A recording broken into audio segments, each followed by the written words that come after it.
recording to show that my model has repeated itself after the first video I made.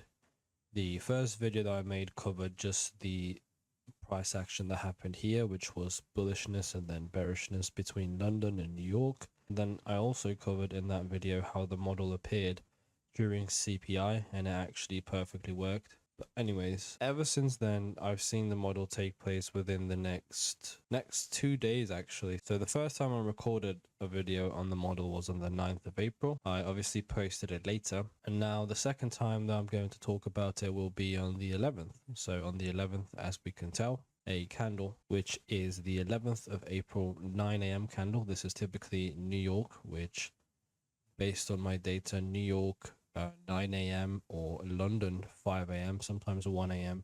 tends to do this a lot. During 9 a.m. we see the price has pushed towards the direction of this fair value gap right here. It has clearly entered it just about 2 pips into the fair value gap, and then after we see this, if we go down a time frame to the 5-minute, we go up to that location where the high is formed within this 4-hour fair value gap, which would be this one and this one. Placing a stop loss between that range above inside the fair value gap would be a safe stop. This is not me cherry picking, this is me repeating the exact same thing that I talked about last video. To be more precise, let's talk about the actual trading setup that you would have taken, which is the exact same as last time, just a few differences I suppose in terms of stop loss location and stuff. So in this case, because EURUSD has been very bearish lately, there wasn't actually any 4-hour gaps within the range that we were trading inside of. I did locate a 1-hour gap, which was the first discount opposing array of the matrix that we were trading inside of. This is a discount fair value gap right here on the 1-hour time frame. As you can tell, we barged through that. There was a rejection from it right here, which again, like I said last time, there isn't a coincidence or there isn't a mistake about such thing. Maybe there is something on the left. I haven't really checked. I've just woken up not too long ago, but if we just put this line here to check on the left, there might be a 4-hour gap, maybe not. Oh, there actually is. There's one here. There's a very small one right there, which I'm going to extend all the way to the right, just like this. And then there's a huge one right here, which we can see price reacting off of. And if we go back to price action, when things like this happen and we're in this kind of scenario, we wouldn't really consider this one at all. It's within the fair value gap that we are trading off of. Now, obviously, you can trade a setup within such thing. It is possible, it is doable, but we are talking about the highest probability setups, and I wouldn't think this is one of them. So the highest probability setup would be targeting this fair value gap, or like I said, the next 4-hour gap, which has to be this one in this case. And as you can tell, we have hit that.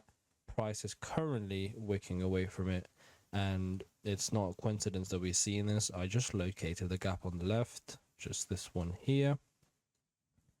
And like I said last video, it doesn't matter what anyone tells you, a gap in the market is a gap in the market. There's liquidity there and there's trapped buyers and sellers, right? Next gap below that price is obviously this one here. We will just keep this in mind. We can already tell a candle has went into there. It's probably given me the exact same model, which was direction, which is the buyers from the gap. Then stage, which is displacement up, and then we've seen many retracements into it ever since. Anyways, I'm getting off track there. As you can tell, I've located the gap and we are reacting off of it. Now, depending on the gap size, just from my experience, the reaction will be small or big. In this case, I don't expect it to be too big. The gap is very far on the left and it's very small, but anything can really happen. To be truthful, we have hit this gap, and the next available gap on the other side, which is this one right here, has been hit, therefore showing that my model worked again back to back. But let's talk about the one that has already happened, because it's easier for me to explain. I was looking at the other model showing up, which was the second one. This is the first one. So we have tapped into the gap, and as you can tell, we do have a displacement through this gap, which is the first 5-minute fair value gap within the range. The displacement would have happened just about in this candle, but we don't get a proper retracement into a gap, which would have to be this one. That's the first one. This is the second one, the third one, and the fourth one. So we get a retracement here, we get a retracement there, but not really a push away from it. The push away does happen eventually within the next day, but in the context of day trading, you might not want to be trading this. If you are a swing trader, this could work as well, because 4 hour is in between higher time frame and lower time frame. I think it's the perfect time frame. It's right in the middle. And yeah, a retracement does happen. A stop loss above the high or the location where you've entered, let's say here, obviously entry does not meet in this case, and that's totally fine. A stop loss just above there, in this case, that is a lot of pips, so this wouldn't be the best entry. 18 pips to target 1 to 2, that would be 40 pips, so that's not very. I wouldn't suggest that you target that much consistently. Trades like this do come around, but in this case, we obviously did not get an entry. We did get displacement. Entry could have been caught if you entered in this gap, which I actually tend to do. So what I do is every new gap that gets created, I tend to anticipate and move into it instead of focusing on the first one constantly. I used to also trade with OTE. Ignore this one. This is something that I'm just practicing myself. I used to trade with OTE, which has actually hit OTE perfectly, 0.62% right there. This used to be my trading entry model, and you can use that. I won't focus on such things too much. The thing that I explained 5 days ago has repeated itself just literally 2 or 3 days after. The first time is there. We got a move away after we hit the gap and wicked away from it.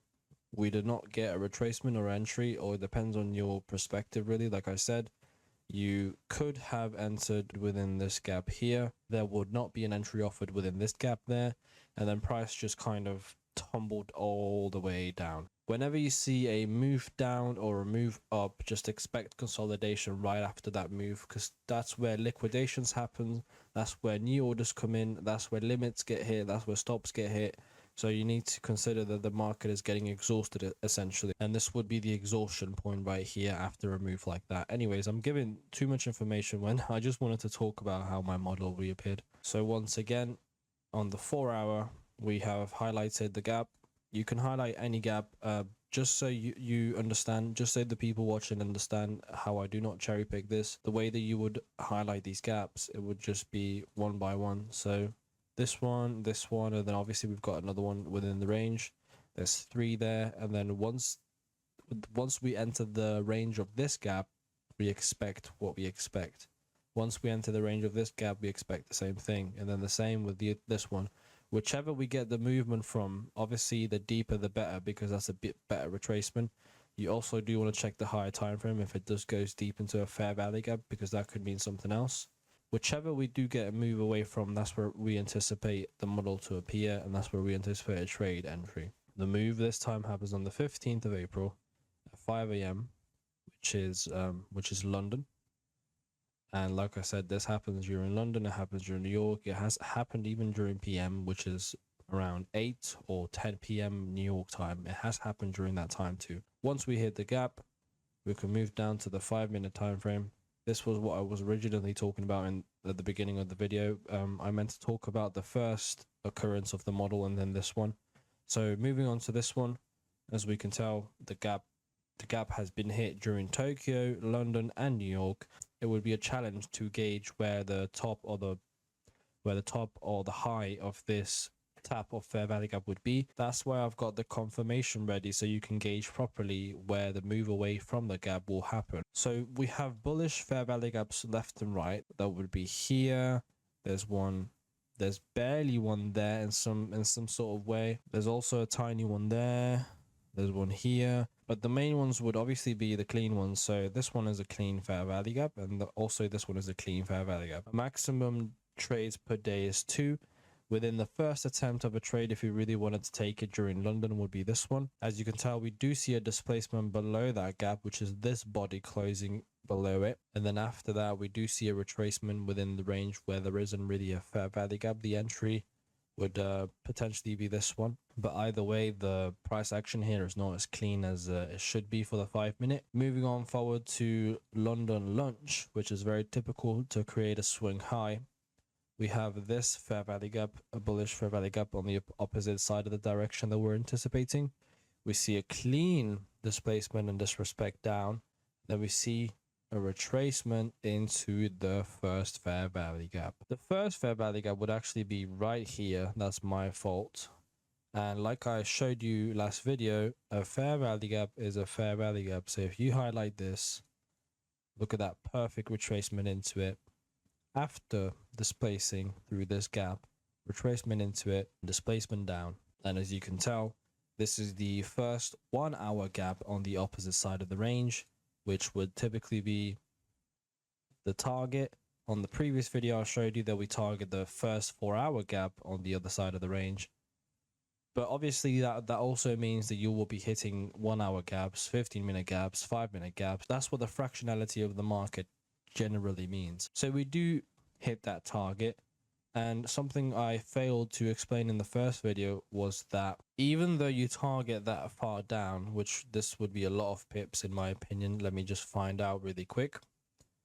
From the entry to the end of this gap is 16 pips. Now that's pretty normal in this case, but you don't always have to target from there to there.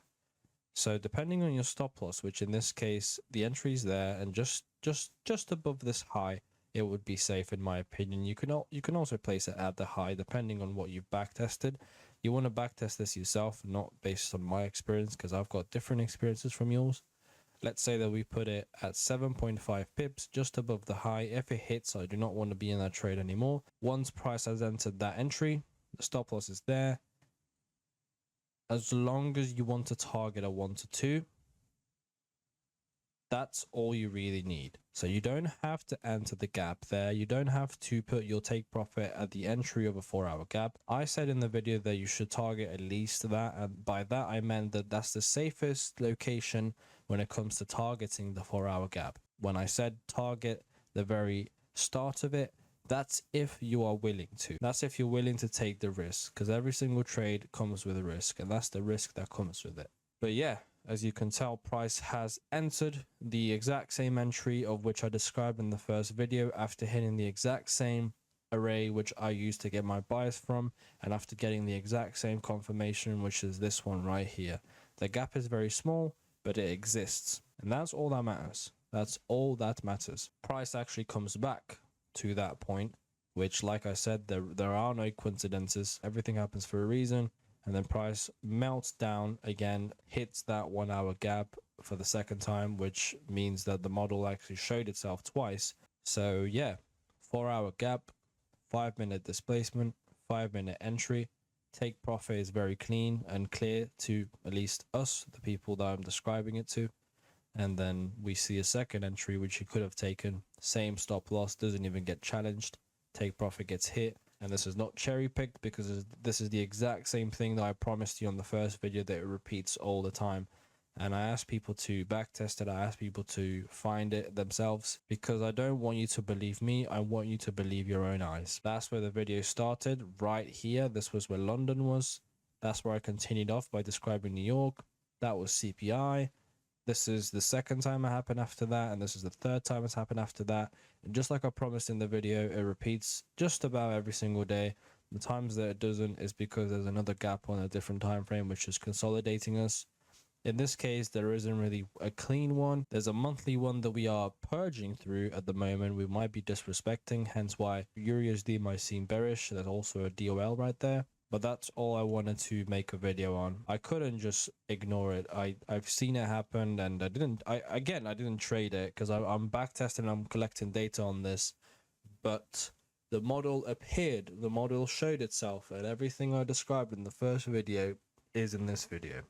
So take whatever you want from this. I'm gonna drink my tea, get to back testing and learn more. Respect your risk, respect your plan. Be disciplined, collect a lot of data, and take your time with trading, and I think we'll all do fine. Have a good day.